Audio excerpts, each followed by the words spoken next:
What do you understand by nuclear probes? Well, nuclear probes are some radiations, some particles which are sent towards the nucleus to get the information about the nucleus, to get the nuclear structure, to get the nuclear composition, to get the nuclear dimension.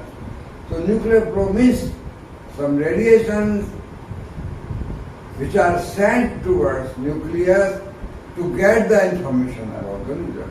So anything getting some information about something, that means it is probing, it is getting the information about that particular person. So nucleus is unknown and we are sending some radiation, some particles to the nucleus to get the information of the nucleus, to get the nuclear construction, to get the nuclear structure, to get the nuclear dimension, etc. So those things are called nuclear probes. And nuclear probe means nuclear radiations.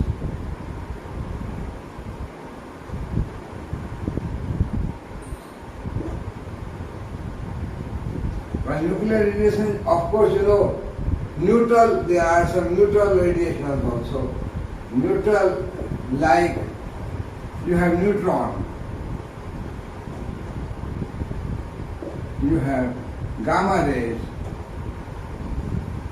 also X-rays, because X-rays and gamma rays are same.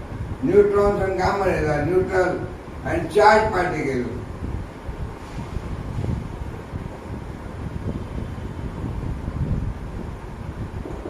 For example, proton. Proton is what? It is the ionized hydrogen atom. Hydrogen. What the other particle? Neutron. What is neutron? H2. H2 is the neutron. And we have said H2 means mass is twice. It is charged, plus charge. It has one proton because hydrogen has two. Then you can have triton. It is H3. One proton there. So you remove one electron from the atom, it becomes charged. So hydrogen gas, you remove electron, it becomes proton. Deuterium gas, remove one electron, it becomes neutron. Tritium gas, you remove one electron, it becomes triton. Like that, these charged particles are there. And also, alpha particle. What is alpha particle? Helium-4. Helium-4 is doubly ionized because alpha particle has 2 units of positive charge. And so it means helium also has got 4 mass and 2 positive charge. You remove and 2 outermost electrons. You remove the outer electron from the atomic shell, you get charged helium gas. Charged helium means alpha particle. So these are the charged particles plus heavy ions.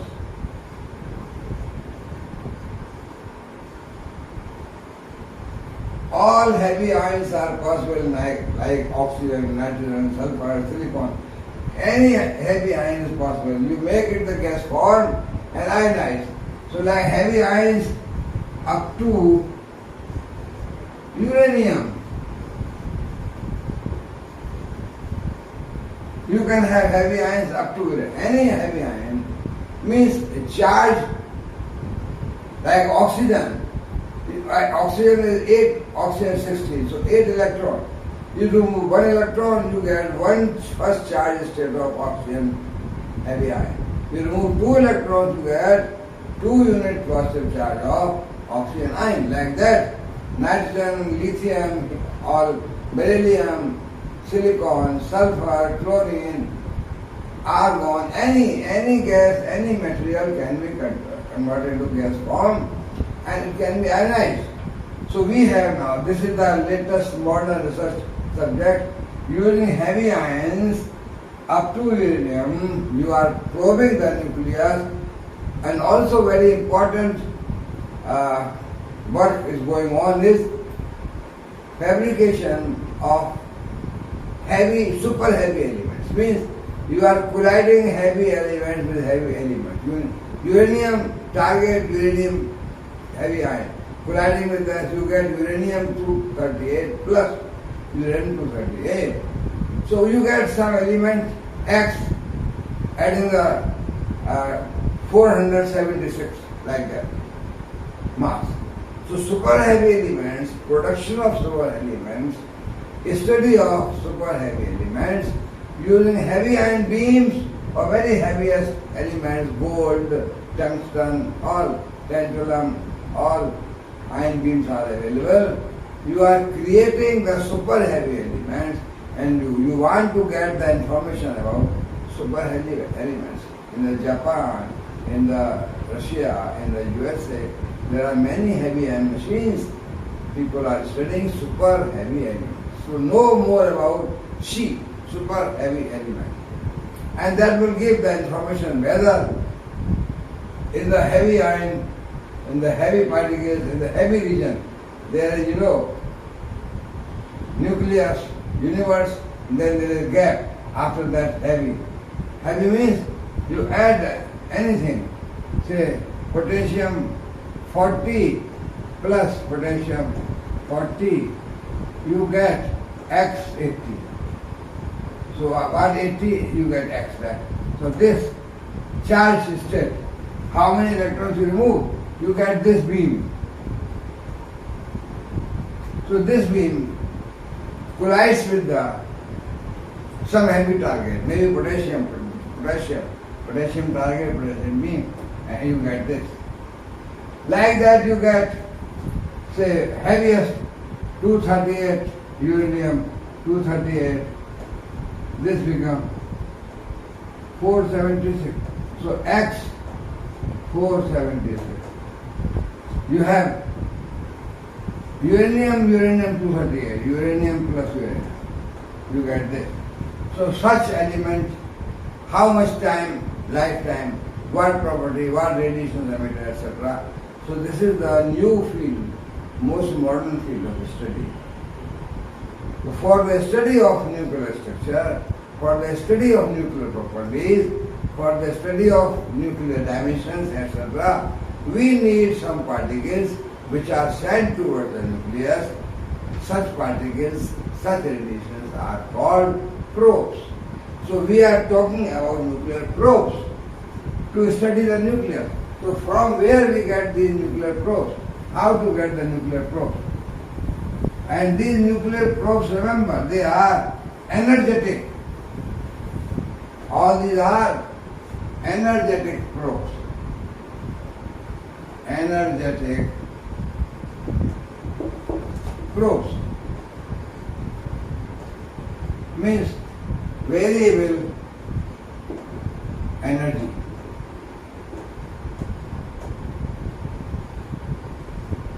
Up to very high, up to very high energy.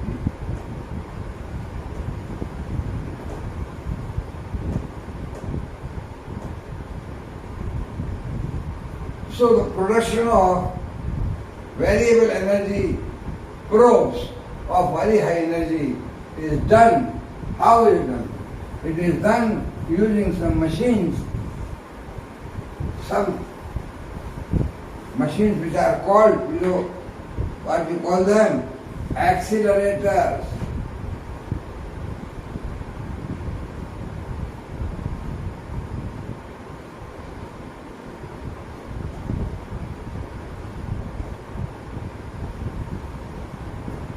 So what are accelerators?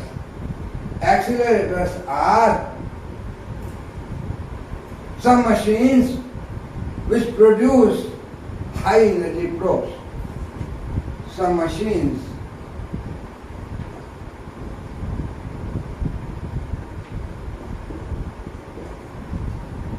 which produce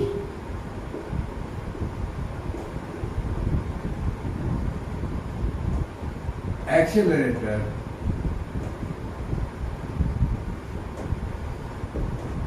means high energy.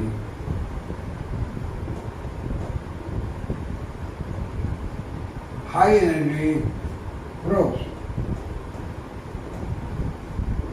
particles.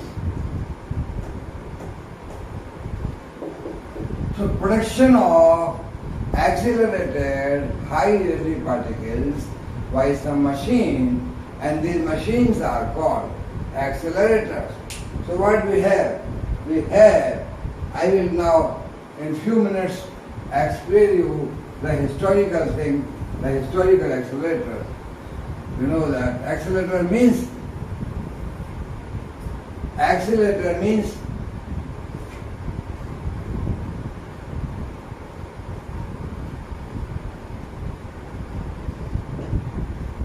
one part of accelerator is ion source.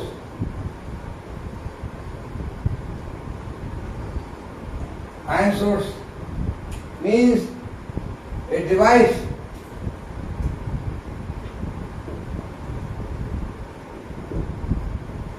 to give required ion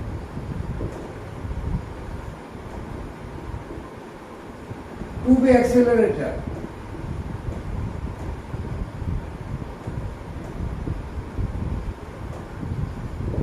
Ion source means a device to give required ion to be accelerated. Suppose you want to get accelerated proton. For protons, I give example. For protons,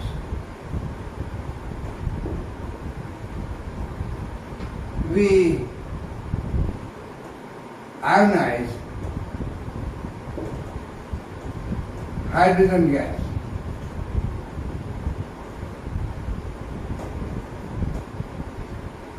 You know, we have some glass system in which we have hydrogen gas, we have electrodes, we apply potentials, or we apply some electromagnetic radiations to ionize the hydrogen gas.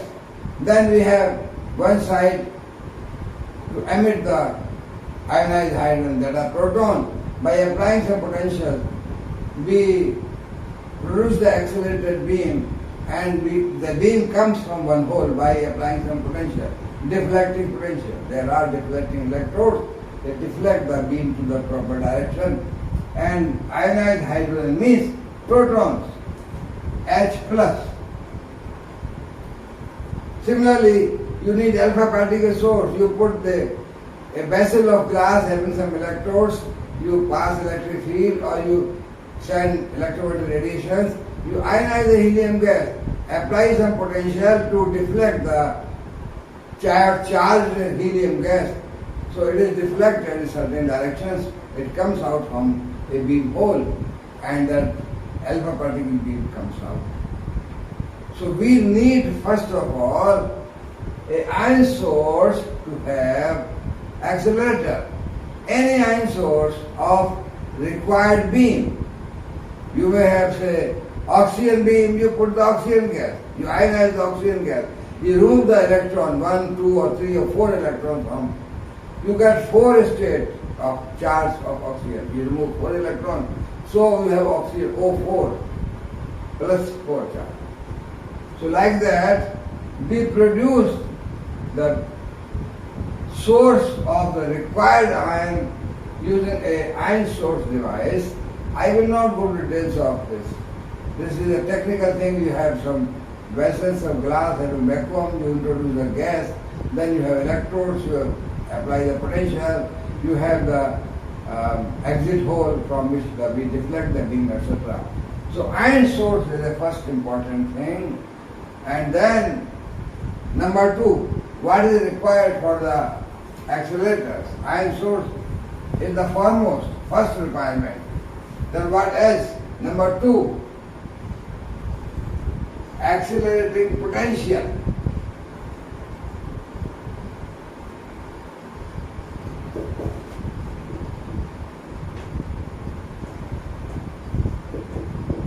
Accelerating potential means high voltage terminal.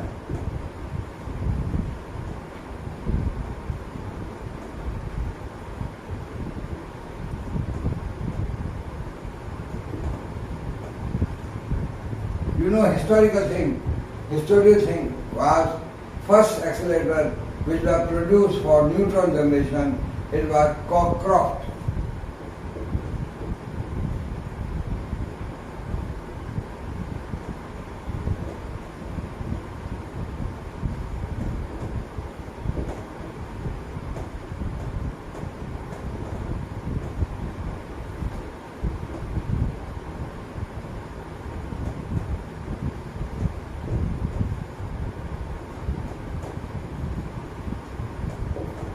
You see, first DC machine, these are called high voltage terminal, means DC machine.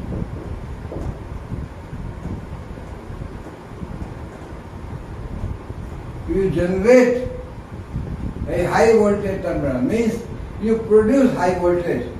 One method was used by Cockcroft and Walton, and that is all historical. I don't want to go details of that. That means you have many condensers. Condensers are charged, a series of condensers is charged in parallel by some source, low voltage source. Say 100 kilovolt source, you have a transformer, you produce DC, or you have 100 kilovolt or 10 kilovolt or 20, whatever you want. That source of voltage is used to charge a series of condensers in parallel. All the condensers are charged to same voltage in parallel, and then by device they are discharged in series. So say X number of or N number of condensers charged in parallel, each get the voltage say 100 kilovolt, 100 kilovolt, 100 kilovolt, like that. And they are connected in series, means the voltage becomes 100 kilovolt into X number of condensers. So we get very high voltage.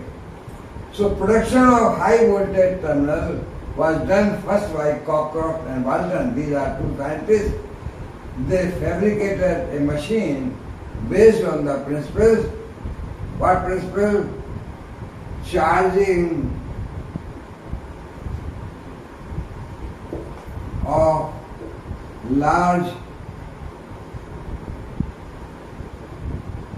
number of capacitors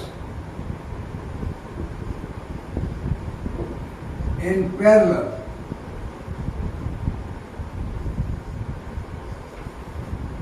to some kilovolt and discharge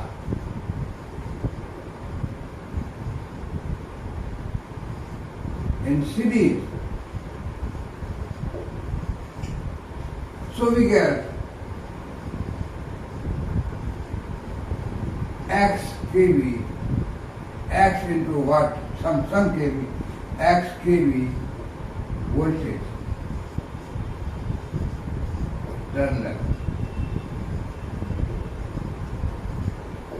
So this is one method used by Cockcroft and Walton, using a transformer, making DC, and then DC used to charge large number of condensers in parallel, and then using some switching device, we discharge them in series. So we get a high voltage terminal.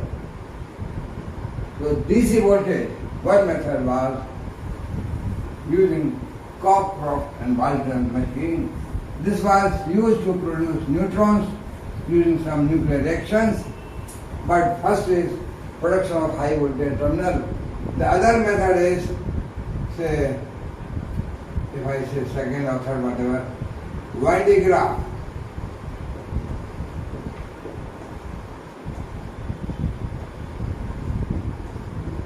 What is the winding graph? Winding graph generator.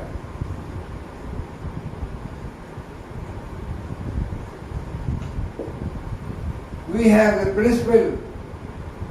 What was the winding graph machine? Winding graph machine means you have a low voltage, say few kilovolt supply, and spread charge from that on a moving belt. A belt is moving from lower point to the higher point. We have vertical and we also have horizontal. So vertical means to height. You are moving the charge from lower terminal. Charge is spread by the low voltage, means few kilovolt supply on the moving belt. Belt is taking charge above, and that charge is stored on a semi-spherical metallic, say, charge container. You can say stored charge is going on there. So continuously while it is moving, charge is pumping charge. So pumping charge, the capacity of a sphere is the radius itself. So depending upon the size of the container, the radius of a sphere, semi-sphere, the charge is collected on that, and you know, voltage V is equal to Q over C. Q is the charge, C is the capacitance of the dome of that restorer, hemisphere. So Q over C is the voltage. We can get millions of volt terminal by bending graph, means moving charge, storing charge,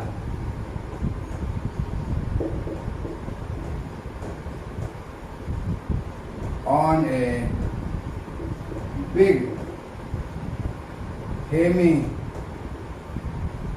spherical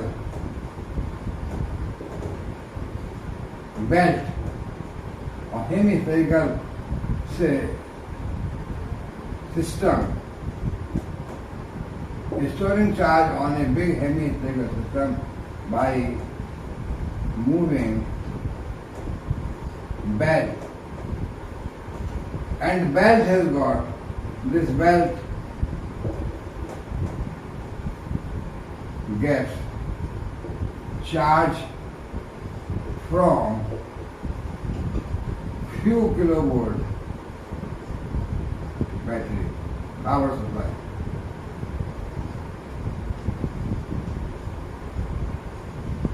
So you pump the charge up and store. So you have big top or you have horizontal. You can store. That you require big hall where you have horizontal accelerators. Otherwise you have vertical. You see in the Nuclear Science Center earlier it was, now it is IUAC, Inter-University Consortium, Inter-University Accelerating Center. So in Delhi and Tata Institute Bombay, and we have the vertical bending graphs.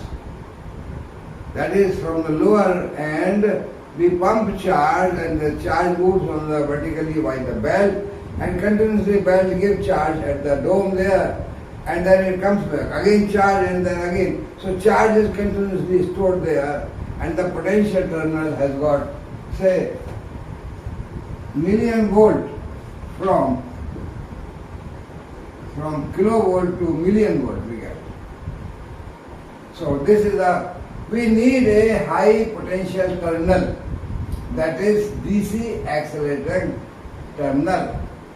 So this is bending graph generator, bending graph, and then there is an improvement on this bending graph.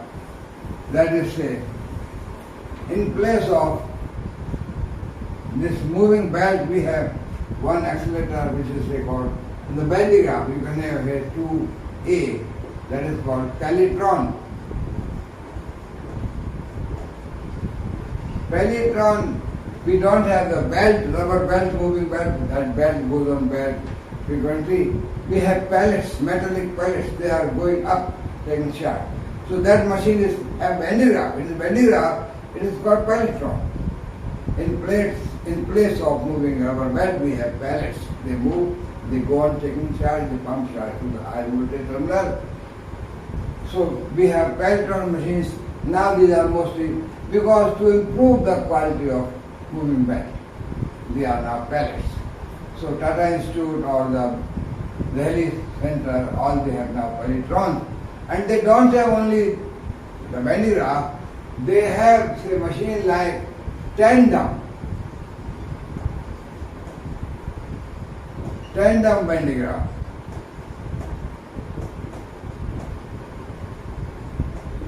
So what is tandem bending graph? Means two bending graph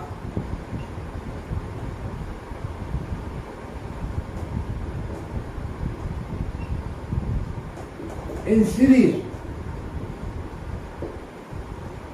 What do you mean by two bending graph in series? Means we have one high voltage terminal, we take same terminal and accelerate particles two times. So how it is possible? Once we accelerate negative ion, means we produce the heavy ion or any ion and we spread electron on that, it becomes negatively charged. So negative charge gas atom coming from one end, and we have in the center the voltage terminal, that accelerates the negative ion. It comes, and then we use stripper foils to remove the electron's negative charge. So it's the accelerated beam passes, negative beam passes through stripper foils, and electrons are stripped off, and then the beam becomes positively charged. So same potential once attract the ions, negative ions, now repel the positive ions. So same high voltage gives 2 times the force. Once accelerating means attracting, second time repelling. So beam is accelerated 2 times, means here we have say high voltage terminal, high voltage, and from this side a beam of negative ions is coming, and this is a positive terminal. So this is attracting the beam, and beam is going from here. Here we have a stripper foil.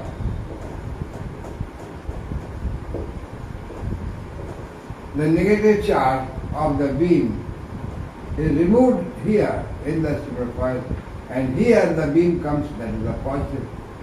And this same voltage attracting once, now same voltage repelling. It was first of attracting means coming toward this side. This was force of attraction. Now it is a force of repulsion. So positive beams going. So positive ion. Here it was negative ion. And this is the high voltage terminal produced by the moving pellets. Pellets are storing charge in the hemispherical vessels, and it is now charged, having some potential V, million volt, and that accelerates, attracts the negative ion. Stripper foil removes the negative ion, negative charge, and it becomes now positive charge. The same voltage now repels, but we get this side accelerated positive ion. So tandem Van de Graaff means 2 Van de Graaff. Van de Graaff in series, tandem. 1 by 1, first attraction, then repulsion. So same potential is used 2 times, and we get accelerated heavy ion beams, alpha beams, proton beams, argon gas beam, oxygen, nitrogen, helium, carbon, etc., silicon. All types of beams are available, and these are, say, earlier historical development of machines, and then presently we are using tandem pelletrons. In India we have at 2 places 15 and 14 million volt tandems, Tata Institute of Bombay and Mumbai and Delhi. So these 2 machines are being operated. So this is the basic principle of getting the accelerated beam. Well, accelerated beam of charged particles, of heavy ions. For neutrons, we use the charged particle beams to produce neutrons using some target. That is the alpha ion reaction, that is the p-n reaction, or heavy ion n reaction. Means we use the projectile, charged projectile of high energy. It produces neutron by nuclear reaction, and those neutrons are energetic because all the energy of incoming beam is used, is taken by the outgoing neutron. So by using nuclear reactions, we produce neutrons. So neutral particles cannot be accelerated, and neutron is neutral. But they are produced using some nuclear reactions, using heavy ion or alpha or proton or neutron beam, using some suitable target like tritium target. We use neutron beam, we use proton beam, and we use tritium target. That is right. Tritium means hydrogen 3. That way we produce neutron. Gamma rays are also produced by accelerated moving charged particles. Moving charged particles have energy loss. They radiate. It is radiation loss. Bremsstrahlung. So we produce high energy gamma radiation by accelerated charged particle moving. It radiates energy in forms of high energy gamma rays. So that way neutral probes, neutron, gamma rays are produced, and for the production of charged particles we use, now we don't use copper, it is now only historical. We have now only tandem Van de Graaff, and most of the advanced countries, all these machines are out of date now. Nobody. I went say UK. I was in UK. I remained for some time in the Scotland, say, Edinburgh University. In whole UK, no accelerators are working that time because they stopped. They say it is not economical. They go to other countries like Belgium, etc. They use their machines and work and come back. Like that, all Bengraph, Tandem, etc. machines in the USA also stopped. They are, because it is now not economically possible. They cannot get funds for the old type of work. This is our old type of work. For the heavy and super heavy metals, super heavy elements study, we need not only one accelerator, 2, 3 accelerators continuously. Beam is accelerated in one machine, then that accelerator beam is allowed to enter into some other machine which further accelerates the. So maybe not one but 2. You see, we have TRIUMF, TRIUMF, TRIUMF in the Canada. That is 3 university Mason facility. They have 3 universities together. They have pooled their money and they have now new facility where you have 3 universities having multiple machines producing high energy mesons. So mesons are being produced using 2, 3 machines together. Particle nucleon passes from one particle proton to other machine to third machine, and then we get very high energy beam, and that's producing high energy pions. So these machines are now not one machine but in cascade. We have huge laboratories where we have 2, 3 accelerating machines and they are producing high energy machines. You have the CERN, Proton Collider, which is very high BEV machine to study the proton and proton collision. They want to study the breaking of proton. Whether we break the proton or we can produce something else or not. So that is their aim. And so to run such a machine, very difficult task. Because such a big machine is still passing through 4 or 5 countries. The circular machine passing through 4 or 5 machines, 4 or 5 countries. To maintain the vacuum, they move by the vehicle, they go in the car to search the leakage, where the leakage is there. So a ring of the circular machine passing through 4 or 5 countries, and the whole city or whole country is established within that ring. All the laboratories, houses, etc. So to maintain the high vacuum in such a big size machine is itself a problem. So machines, only few days it runs and then it stops. That maintenance. And huge amount of money is required to run such a machine. So that is all European countries together, they have in CERN, they have a proton collider. Like that. So we need accelerators to get the accelerated beam which will probe the nucleus. So this was the introduction, or these machines are outdated. Now what I want to discuss is some machines which are called resonance machines. Resonance accelerators.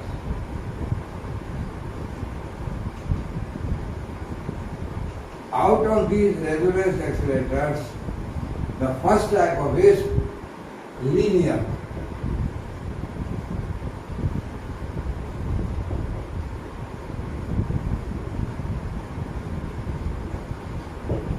Linear accelerator, what? It has got, say, linear accelerated column.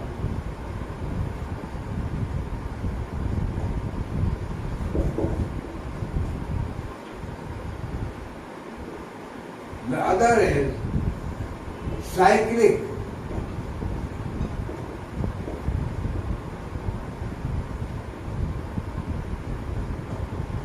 Now cyclic accelerators are also resonance accelerators, but these are circular. This is linear. Linear means you have linear accelerator.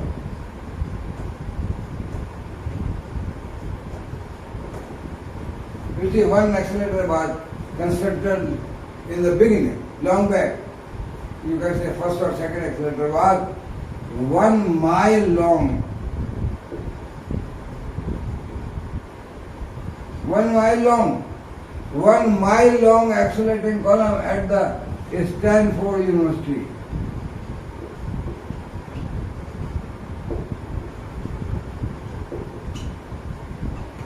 California, USA. Stanford University, California, USA. There was 1 mile long linear accelerator. You can imagine how difficult it was to maintain the vacuum in 1 mile long cylindrical column. So we have linear we need long distance. So that was very difficult to get the accelerating columns such a long at certain university or certain place. So and to maintain the vacuum in such a long accelerating column, so then people converted the linear accelerator into cyclic, means circular. You have, just like we have, this is linear accelerator, and circular we have cyclotron, synchrotron,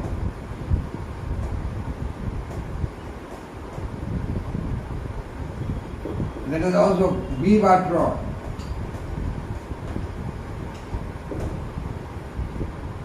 Cyclotron, proton synchrotron, electron synchrotron, bivatron means B energy range. So all these machines are cyclotron, synchrocyclotron, also you can say synchrotron and synchro.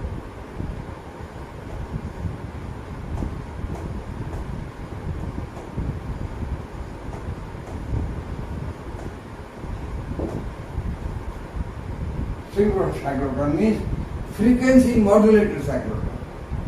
So we have linear machines, we have cyclic machines.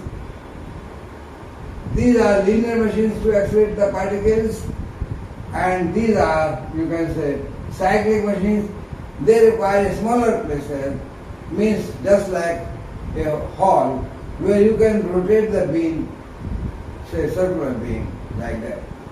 So I have given you the introduction to accelerators, need of probes, why we need accelerators, what type of accelerators are there.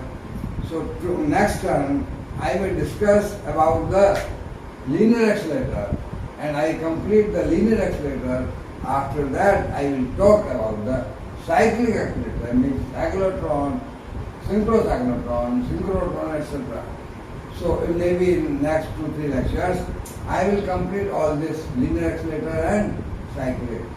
Today I have given you simply introductions of nuclear probes and how we produce the nuclear probes. So thank you very much for listening.